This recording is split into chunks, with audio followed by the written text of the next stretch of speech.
Hello, this is Rose Diamond from Tribe in Transition, and welcome Soul Journey adventurers. This is the second in a series of short videos I'm making about soul journey, or how we make transition to higher stages of consciousness. And yesterday I was talking about that what is a fairly common in these transitions is that before we make a major leap forward, we often go through what has come to be called the dark night of the soul, or a period of deep disappointment and disillusionment. It's like the old structures that have held us are cracking apart, and you can see this happening in the world right now. It's not just a personal phenomenon; it's a collective phenomenon as well. So when we're in that dark night of the soul, we have no guarantee that we're going to get to the other end. We're just in it. And my experience is that even though I've been through these kind of transitions many times, in one sense it gets easier because I know that I've always got through before.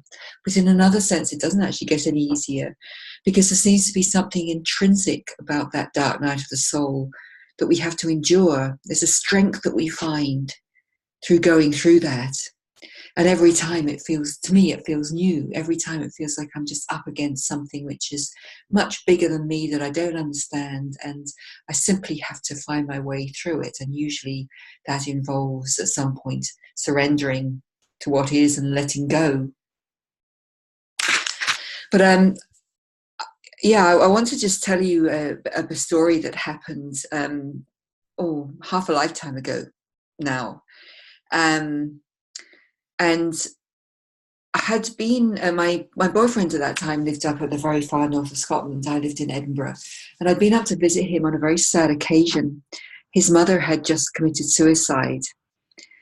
And obviously that stirred me a lot, and particularly so because my own mother was very unfulfilled. And as a child, and especially as a teenager, I'd really suffered with her.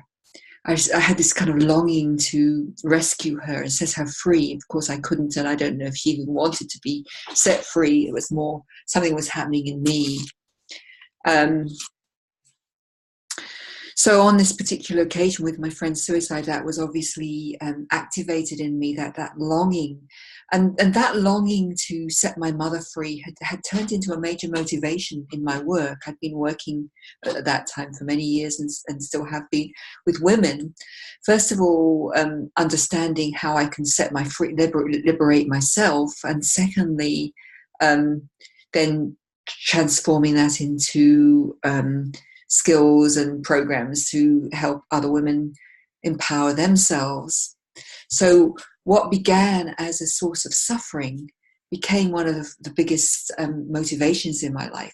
And I think this is very much true, that our greatest suffering and our greatest gifts come from the same roots. They grow alongside each other like two trees coming from the same root. And it's in transforming that suffering that we actually bring forth our gifts. So I consider that I've been actually very, very blessed, because with my mother's generation, they didn't have the kind of support that I've had, or that younger women now have. I grew up in the time of the second wave of the women's liberation movement. So my whole life really has been interwoven with this theme of women's liberation. And it's been one of the most exciting adventures of my life. But to go back to this time that I'm telling you about, when I was driving back down the major highway from the very north of Scotland back to Edinburgh, and I just had this idea just popped into my mind, just fell into my mind, and I'm very excited about it. So excited that I actually drew off the highway onto the side of the road and wrote it down. And nothing much happened with that idea for about 5 or 6 years, but it was a seed that had fallen in. And because I took the trouble to actually stop and write it down, it grew. 6 years later, I was filled with an enormous longing to write my first book. And it was going to be a book that grew out of this idea, which was about women and the creative process. And I did actually go on to write that book. But that particular seed grew into something which actually set me off on my whole soul journey. So 2 points I want to draw out of this short video today. One is this idea that our greatest gifts and our greatest suffering come from the same roots.